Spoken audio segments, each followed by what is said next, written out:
Bismillahirrahmanirrahim. Alhamdulillah rabbil alamin. Assalatu wassalamu ala asyrafil anbiya wal mursalin Sayyidina Muhammad wa ala alihi wa sahbihi ajma'in. Qala rabbi syrah li sadri wa yassir li amri wahlul 'uqdatam min lisani yafqahu qawli. Subhanaka la ilma lana illa ma 'allamtana innaka antal alimul hakim. Bapak-bapak, ibu-ibu jamaah salat maghrib yang dirahmati Allah Subhanahu wa taala, kembali kita bersyukur pada Allah Subhanahu wa taala dengan syukur yang tiada henti-hentinya. Sebagaimana Allah Subhanahu wa taala tak henti-hentinya memberikan nikmat dan rahmatnya kepada kita semua, sehingga pada malam hari ini alhamdulillah kita dalam keadaan sehat walafiat dapat hadir kembali di rumah Allah yang mulia ini, melaksanakan salah satu kewajiban pokok kita sebagai hambanya, yakni melaksanakan ibadah salat fardu berjamaah. Mudah-mudahan dengan rajinnya kita masuk ke rumah Allah ini mempermudah jalan kita masuk ke dalam surganya Allah Subhanahu wa ta'ala. Amin. Salawat dan salam kita sampaikan pada Nabi besar Muhammad sallallahu alaihi wasallam. Allahumma salli ala Sayyidina Muhammad wa ala ali Sayyidina Muhammad. Bapak ibu jamaah yang dirahmati Allah Subhanahu wa taala, seperti biasa malam Kamis kita lanjutkan mudzakarah kita tafsir juz ammah. Kita mendengarkan firman Allah Subhanahu wa taala yang malam ini masih surah Al-Infitar, ya, surah Al-Infitar, yakni mulai dari firman Allah Subhanahu wa taala, wa inna 'alaikum lahafizin. Dari sini ya,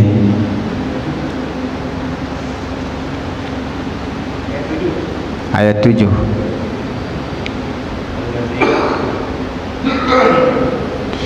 Ya,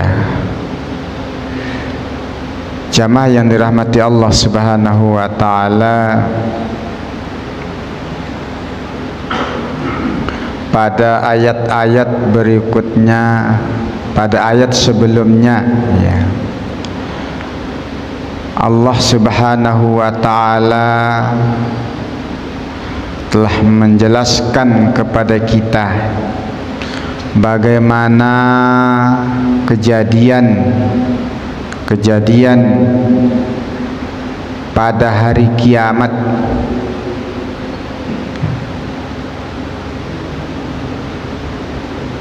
yang membuat manusia mengaku bagaimana ia telah lalai dari berbuat ketaatan pada waktu hidup di dunia. Pada surah Al-Infitar ini Allah Subhanahu wa ta'ala menjelaskan kepada kita bagaimana Allah Subhanahu wa ta'ala menjadikan kita, ya, alladzi khalaqaka fasawwaka fa'adalak fi ayyi suratim ma syaa rakkabak. Tetapi ternyata banyak manusia yang melupakan nikmat Allah Subhanahu wa ta'ala itu, sehingga Allah mengatakan ma gharraka bi rabbikal karim. Apa yang membuat kita tertipu untuk taat kepada Tuhan yang menciptakan kita, yang mengatur kehidupan kita, yang memenuhi segala kebutuhan kita. Nah, jamaah yang dirahmati Allah Subhanahu wa taala, Allah Subhanahu wa taala katakan begitu banyaknya nikmat yang Allah berikan kepada manusia, tetapi ternyata manusia itu bal tukadzibuna biddin. Tapi manusia itu ternyata mendustakan akan adanya hari pembalasan itu. Maka untuk mengingatkan kita dari kelalaian ini, Allah Subhanahu wa taala menjelaskan kepada kita, wa inna 'alaikum lahafidhin kiraman katibin ya'lamuna ma taf'alun. Bapak Ibu yang dirahmati Allah, kami ingin mengajak kepada kita untuk mengulang-ulang ayat ini supaya masuk dalam pikiran kita, dalam ingatan kita. Kita sama-sama ya. Wa inna 'alaikum lahafidhin kiraman katibin.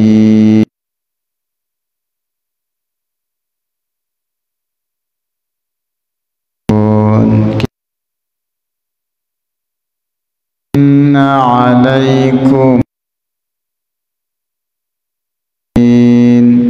kiraman katibin ya'lamuna ma taf'alun. Sekali lagi, wa inna 'alaikum lahafidhin kiraman katibin ya'lamuna ma taf'alun. Ayat ini banyak diingatkan kepada anak-anak kita. Menasehati anak dengan ayat ini sangat penting, karena ini sangat prinsip dalam tauhid kita.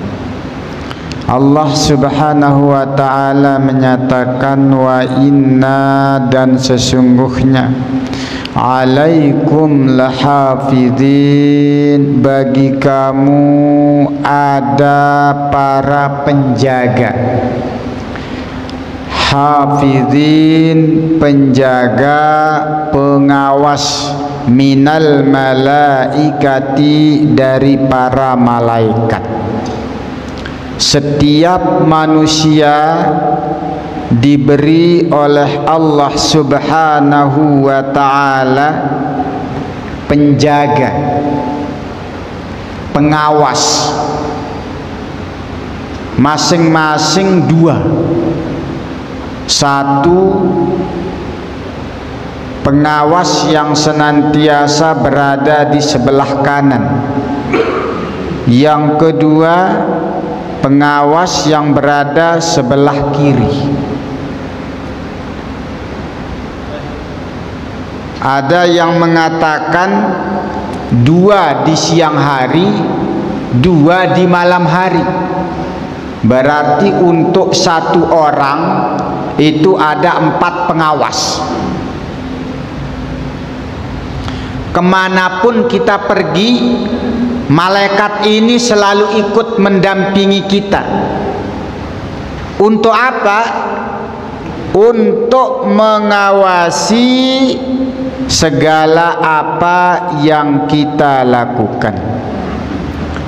Kiraman 'alallahi, malaikat penjaga, malaikat pengawas ini adalah sangat mulia di sisi Allah Subhanahu wa ta'ala. Katibin, dan dia itu menulis. Kalau katib bahasa kita sang penulis, kerjaannya nulis, mencatat. Mencatat apa? Segala amal yang kita lakukan. Bapak Ibu yang dirahmati Allah,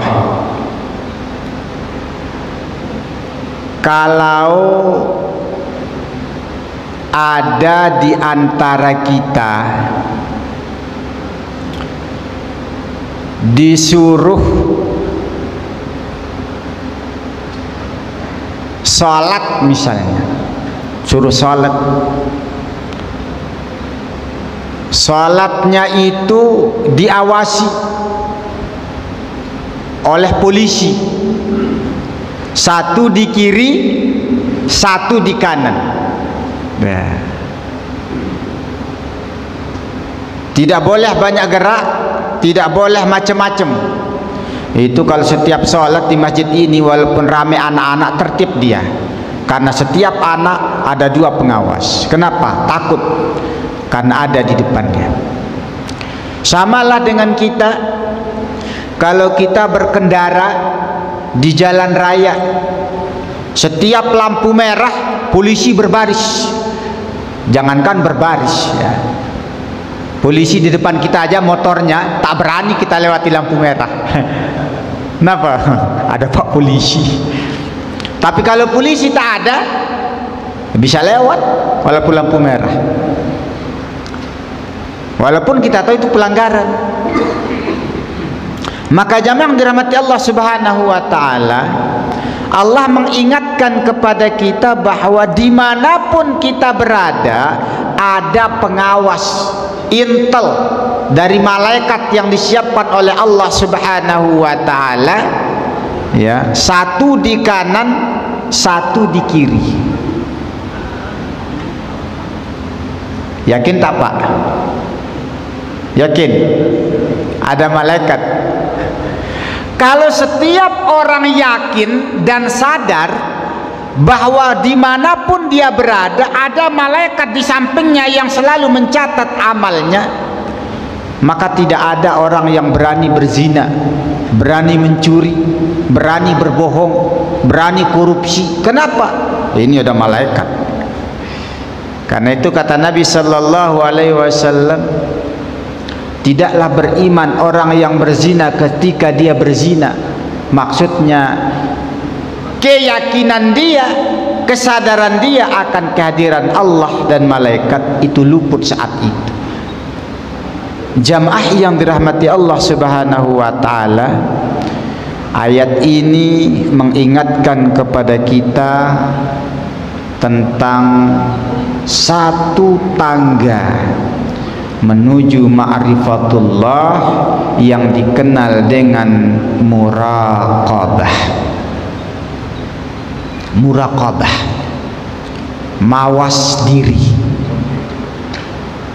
Apa itu muraqabah? Yaitu kondisi jiwa yang selalu merasa diawasi oleh Allah Subhanahu wa ta'ala. Bapak Ibu yang dirahmati Allah Subhanahu wa ta'ala, ini muraqabah, merasa selalu diawasi oleh Allah, ini yang patut kita banyak tanamkan ke anak-anak kita.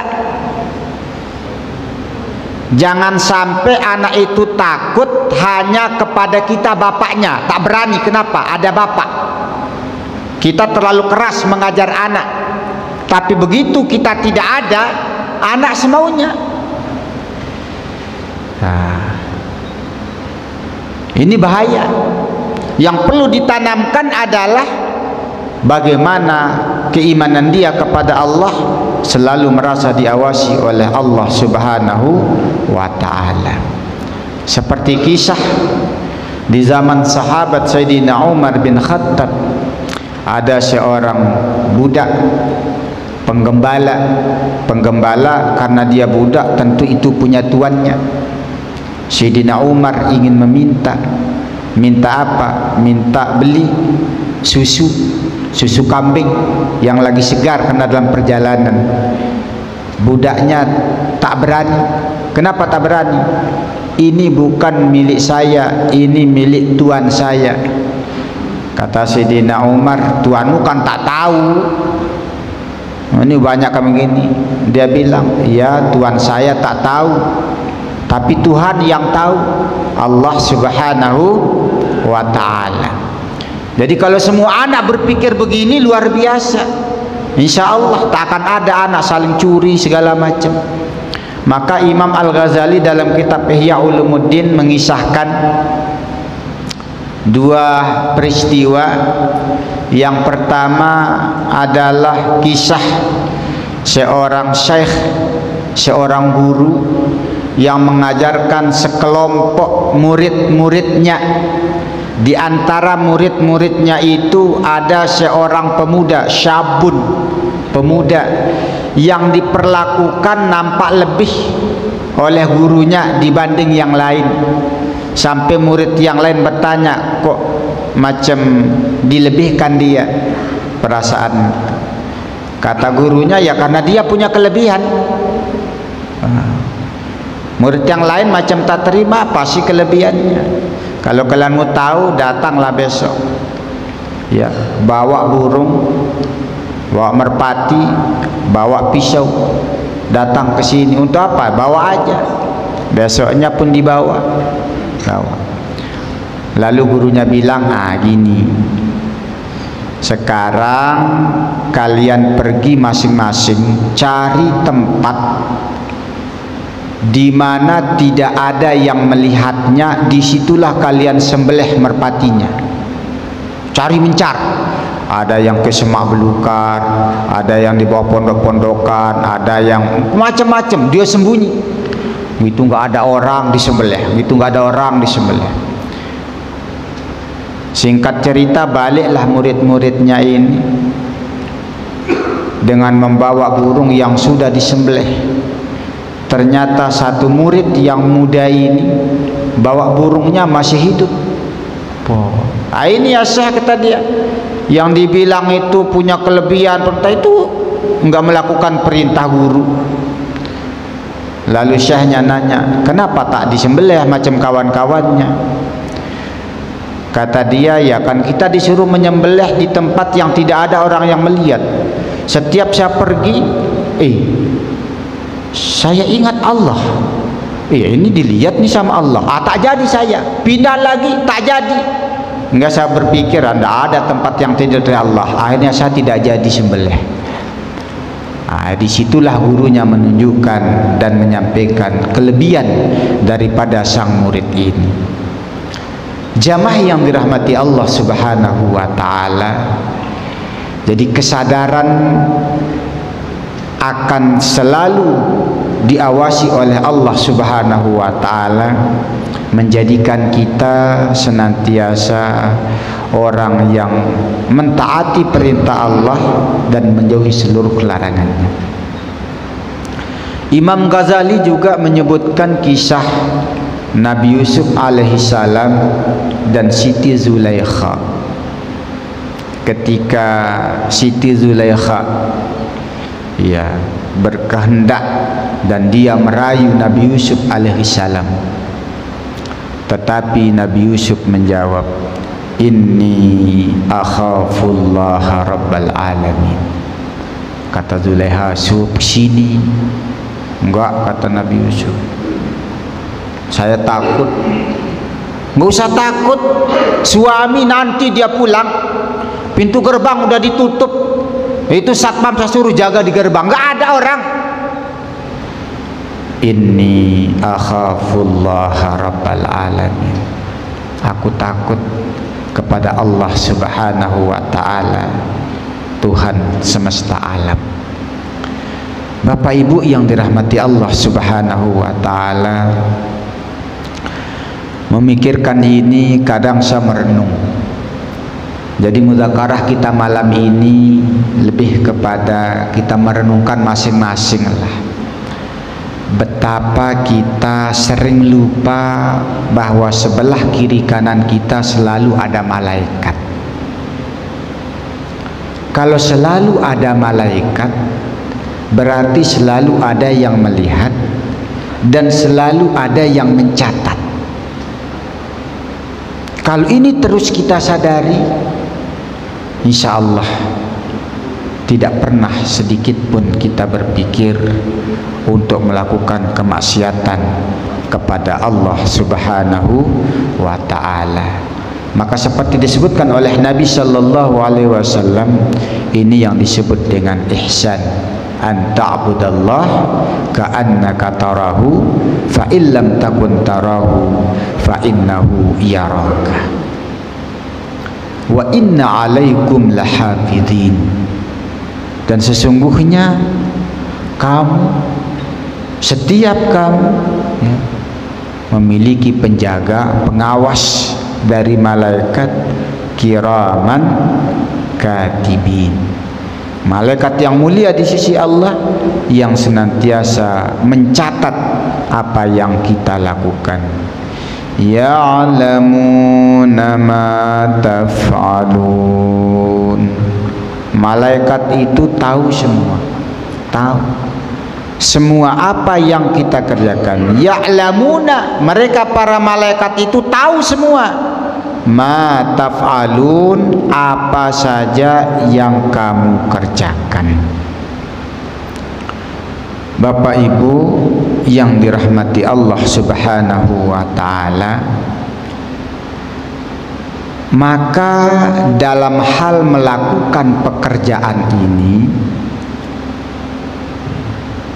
ini dibagi 3. Satu, ada pekerjaan melaksanakan perintah Allah yang disebut dengan pekerjaan ketaatan. Yang kedua, ada pekerjaan yang melanggar larangan Allah yang disebut kemaksiatan. Yang ketiga, ada pekerjaan yang tidak diperintah tetapi tidak dilarang. Ini namanya kebolehan atau dalam fikih disebut mubah. Terhadap jenis pekerjaan yang pertama, pekerjaan mengikuti perintah Allah atau yang disebut dengan amal saleh atau ketaatan, Imam Ghazali mengingatkan kepada kita, hendaklah kita menilik. Menilik itu apa ya? Menyorot, ya, memperhatikan betul hati kita. Apakah pekerjaan yang akan kita lakukan itu semata-mata karena memang mengikuti perintah Allah atau karena ada maksud lain? Jadi kata beliau, tiliklah hatimu sebelum kamu melakukan amal ketaatan itu. Maka bolehlah, kata beliau, kamu berhenti sejenak, jangan langsung kerjakan. Kalau kamu jumpai dalam hatimu bahwa perbuatan itu bukan semata-mata karena Allah. Ada kisah ketika perang melawan orang kafir, Sayyidina Ali karramallahu wajhah berhasil memojokkan orang-orang kafir, karena perang zaman dulu kan model gulat. Maka begitu mau ditebas oleh Sayyidina Ali, ternyata orang kafir ini beludah. Kita bilang, memang keras. Begitu meludah, Sayyidina Ali tak jadi membunuhnya. Orang kafir pun jadi bingung. Kenapa tak bunuh? Kata Sayyidina Ali, aku ini jauh-jauh datang ke sini berperang semata-mata mencari keredaan Allah, menegakkan kalimat Allah. Saya perang ini jihad fisabilillah karena Allah. Tadi ketika saya ingin membunuh kamu, kamu meludahi dan saya marah, takut saya membunuh itu bukan karena Allah, tapi karena marah diludahi. Tak jadi. Itu saking memperhatikan bagaimana hati. Jamaah yang dirahmati Allah Subhanahu wa taala, saya pernah nanya kepada guru kami, Ustaz, bagaimana kalau kita setiap beramal itu, apakah kita pentingkan niat dulu atau amalnya dulu? Mana lebih utama kita sholat jamaah di masjid tapi tidak ikhlas, daripada sholat di rumah tapi ikhlas? Kalau ke masjid nanti riak. Wah, ini tengok nih orang saleh rajin ke masjid. Dia ke masjid karena riak. Mana lebih baik, sholat di masjid tapi ada unsur riak, atau sholat di rumah tak ada riak? Jawab beliau, kamu harus tetap datang ke masjid. Kalau kamu nunggu ikhlas baru ke masjid, takutnya tak pernah datang ke masjid. Nah, itu masih kelas iman kita. Ya, nak nunggu ikhlas tuh tak jadi-jadi. Ke masjid itu belum tentu ikhlas itu. Jamaah yang dirahmati Allah Subhanahu wa taala, karena kajian Imam Ghazali karena sudah memang kajian tasawuf, jadi bukan bab itu lagi. Ini sudah tingkatan yang kedua. Kalau kita, ya kita laksanakan aja dulu sambil memperbaiki niat. Jamaah yang dirahmati Allah Subhanahu wa taala, ini yang pertama, kita perbaiki niat kita saat kita hendak mau melakukan amal. Jadi katakan Imam Ghazali, coba perhatikan niat kita. Kalau masih dijumpai kurang ikhlas, perbaiki. Nah, itu satu. Karena apa? Karena Nabi Shallallahu Alaihi Wasallam menyebutkan innamal a'malu binniyat. Sesungguhnya segala amal ibadah tergantung niat. Maka kalau ada orang yang datang ke masjid pakai jubah macam saya, biar dibilang banyak ilmunya karena ustadz, biar dibilang saleh, udah tak dapat apa-apa itu. Atau ada orang yang datang ke masjid pakai celana cingkrang, biar dibilang nyunnah, itu juga tak dapat apa-apa. Kalau gitu pakainya model preman aja. Kalau ada orang kesini pakai preman, compang-camping, biar dibilang zuhud, tak dapat juga. Jadi mana yang betul? Terserahlah, pakai yang mana saja, dan apapun omongan orang jangan pikirkan. Itu yang namanya semata-mata karena Allah. Nggak usah dipikirkan pakaian itu. Kalaupun kita pakai jubah, kita pakai yang cingkrang, niatkan mengikuti perintah Allah dan Rasul, bukan biar dianggap saleh, biar dianggap nyunnah. Ini hati. Maka belum tentu orang yang pakaiannya mahal itu riya, belum tentu pakaiannya yang compang-camping itu ikhlas, belum tentu juga. Ya. Ada orang pakaian lusuh biar dianggap sederhana. Tuh tengok.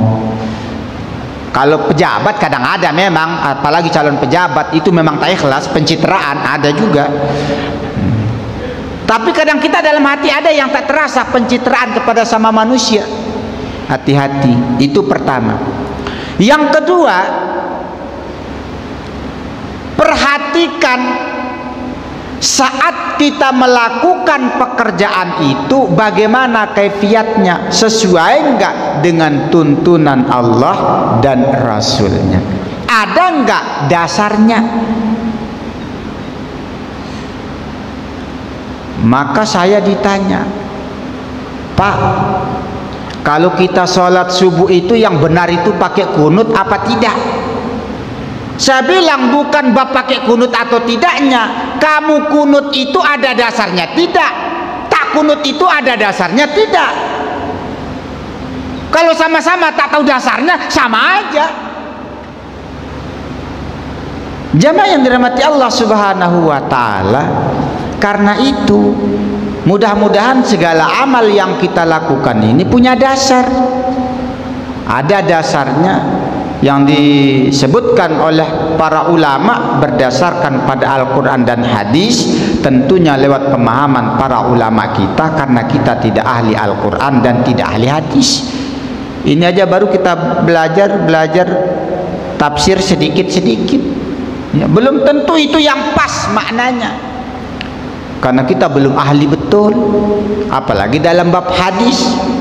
Nah karena itu kita memaknai Al-Quran, memahami Al-Quran dan hadis menurut ulama yang kita percayai tentang kemampuannya terhadap Al-Quran dan hadis, sehingga apa yang kita lakukan itu ada dasarnya.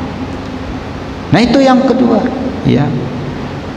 Jadi kalau kita kunut karena kita tahu dasarnya, itu yang benar. Ada yang tak kunut karena dia tahu dasarnya, itu yang benar. Jadi jangan dibilang itu salah, ini salah, bukan. Jadi melakukannya karena ada dasar.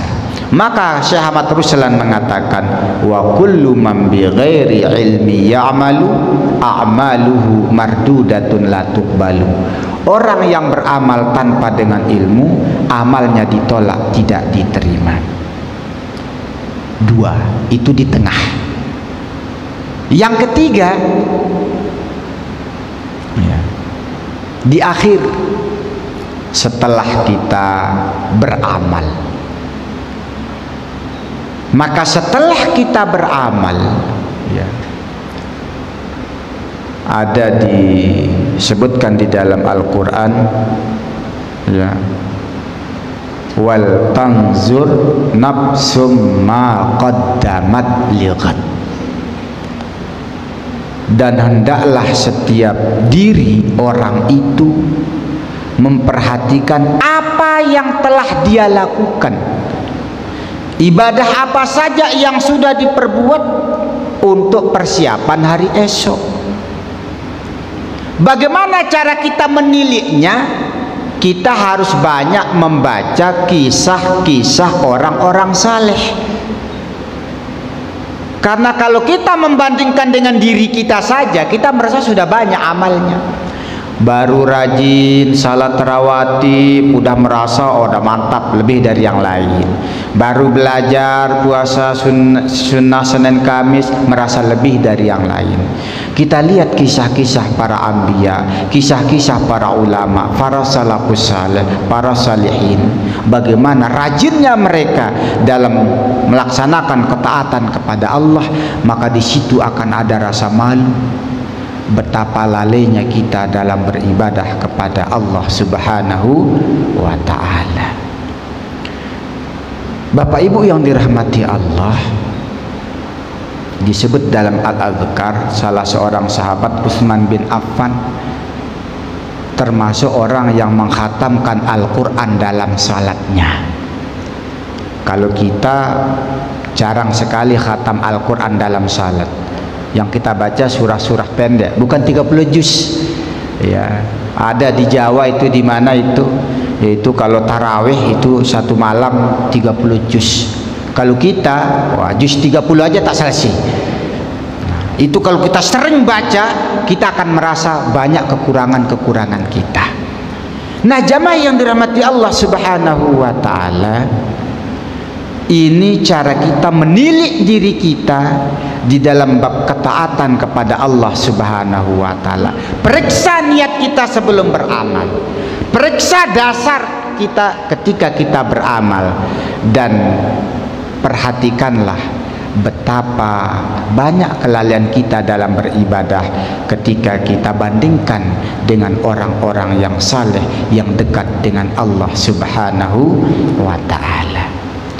Itu amal ketaatan. Yang kedua, amal kemaksiatan.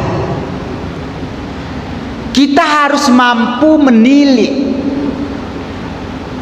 bahwa selalu ada kemaksiatan, dosa, salah yang kita lakukan.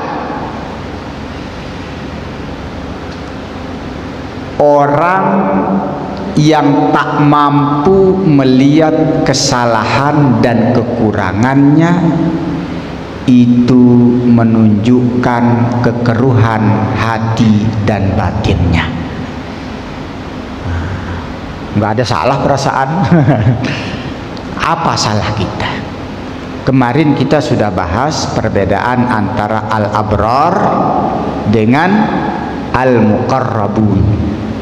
Maka satu akar kata muraqabah dengan al-muqarrabun. Orang al-muqarrabun ya tidak lagi memperhatikan ya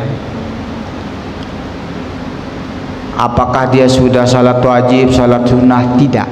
Tapi dia selalu memperhatikan hatinya, apakah ada terbersit di hatinya sesuatu yang membuat hatinya menjadi kotor, memikirkan kejelekan orang lain, bahkan tingkat yang tinggi, apakah ada dia luput ingat kepada Allah Subhanahu wa ta'ala.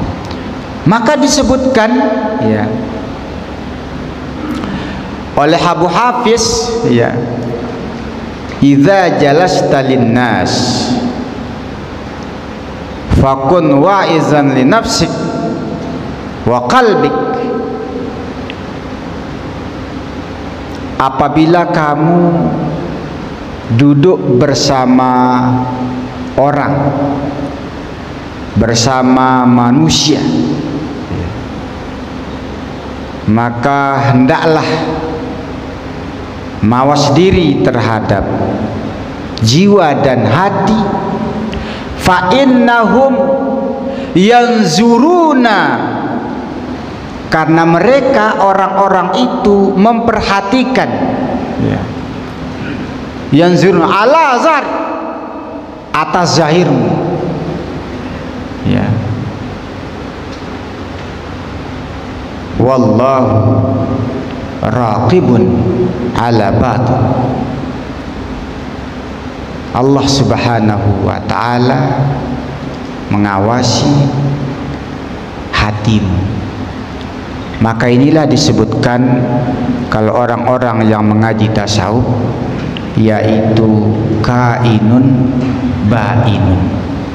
Zahirnya dia bermuamalah dengan manusia, tetapi hatinya dia selalu ngontak nyentral kepada Allah Subhanahu wa ta'ala. Maka orang yang muraqabah, orang yang selalu memeriksa hatinya, jangan sampai ia luput zikir kepada Allah Subhanahu wa ta'ala. Jamaah yang dirahmati Allah Subhanahu wa ta'ala, maka dalam hal ini ada hati yang mati, ada hati yang sakit, ada hati yang sehat. Hati yang mati tidak melihat kebenaran pada orang lain, tidak melihat kesalahan dalam dirinya. Hati yang sakit nampak kebenaran orang lain, tapi lebih banyak salahnya. Dia mengaku kesalahannya, tetapi lebih banyak benarnya.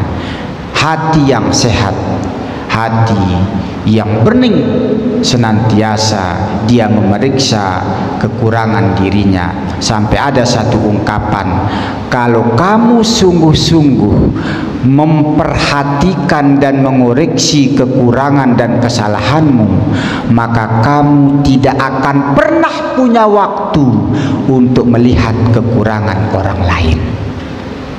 Nah, jamaah yang dirahmati Allah Subhanahu wa taala, mudah-mudahan Allah berikan kita taufik dan hidayah, senantiasa kita memeriksa hati kita sehingga selalu ada perbaikan-perbaikan dalam setiap waktunya.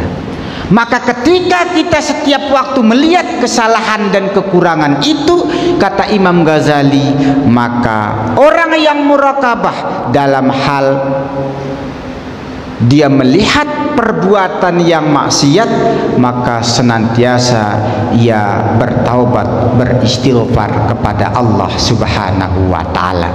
Inilah mungkin pelajaran yang kita dapat dari Nabi sallallahu alaihi wasallam yang maksum dari dosa, tetapi beliau menyatakan, saya setiap hari selalu beristighfar, mohon ampun kepada Allah minimal 100 kali. Dalam satu riwayat minimal 70 kali.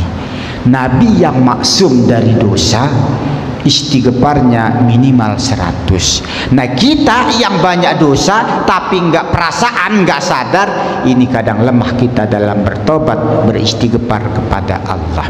Maka kalau sudah tingkatan murakabah, maka banyak bertobat, beristighfar kepada Allah Subhanahu wa taala. Yang ketiga adalah amal mubah. Nah, amal mubah ini lebih kepada etika. Makan mubah. Pada dasarnya makan itu mubah, bukan wajib, bukan haram. Maka apa yang kita perhatikan dalam hal pekerjaan mubah? Etika dalam makan. Jangan berlebihan, jangan makan berdiri, jangan makan ngambil pakai tangan kiri. Ini kadang yang kita sepele. Memang tidak dosa, tidak dosa. Misalnya ini, dosa tak? Tapi kita tidak berpikir bahwa kita tidak pakai etika. Makan, minum, tidur, berpakaian, semua perbuatan yang mubah, perhatikan etikanya. Maka di dalam kitab Matan Ghayah wa Taqrib, kitab fikih paling kecil yang selalu dibaca oleh pemula di pondok pesantren, seperti bab taharah saja. Taharah itu kalau syaratnya cuma satu, ya, misalnya istinja, bersihkan kotoran itu, selesai sudah masalah. Nak pakai tangan, nak pakai kiri, sah enggak? Sah. Nak berdiri kah kenceng, nak duduk, sah enggak? Sah bab sucinya. Tapi bab etika disebut di situ, tak boleh kita BAB atau kencing menghadap kiblat atau membelakangi kiblat. Tak boleh menghadap matahari atau membelakangi matahari, pisahra di tanah lapang. Itu ada etika. Walaupun kita sendiri jangan main buka-bukaan. Kenapa? Wa inna alaikum lahafizin, malaikat di kiri kanan. Nah, jamaah yang dirahmati Allah Subhanahu wa taala, ini yang perlu kita tilik pada pekerjaan yang mubah. Artinya apa? Pada perkara ketaatan kita harus perhatikan apa-apa yang tadi di awal, di tengah dan di akhir. Pada perkara kemaksiatan kita harus perhatikan sampai kita jumpa kekurangan dan kesalahan kita, supaya kita cepat bertobat, beristighfar kepada Allah. Dan pada perkara yang mubah, perhatikan adab dan etika. Jemaah yang dirahmati Allah Subhanahu wa taala, inilah ya yang dianjurkan kepada kita untuk selalu mawas diri dalam setiap amal kita, karena malaikat senantiasa mengetahui apa yang kita kerjakan dan selalu mencatatnya. Innal abrara lafi na'im. Sesungguhnya al-abrar, orang-orang yang berbakti, al-mu'minuna as-sadiqina fi imanihim, al-mu'minina as-sadiqina fi imanihim, yaitu orang mukmin yang benar dalam keimanannya, yang betul-betul beriman kepada Allah Subhanahu wa ta'ala. Nah, pembahasan lebih jelasnya sudah pada pertemuan yang lalu. Sesungguhnya orang-orang yang taat, yang berbakti kepada Allah, ya, karena dorongan imannya, lafi na'im ay jannah, dia dalam kenikmatan surga, yang memang surga itu adalah tempat kenikmatan.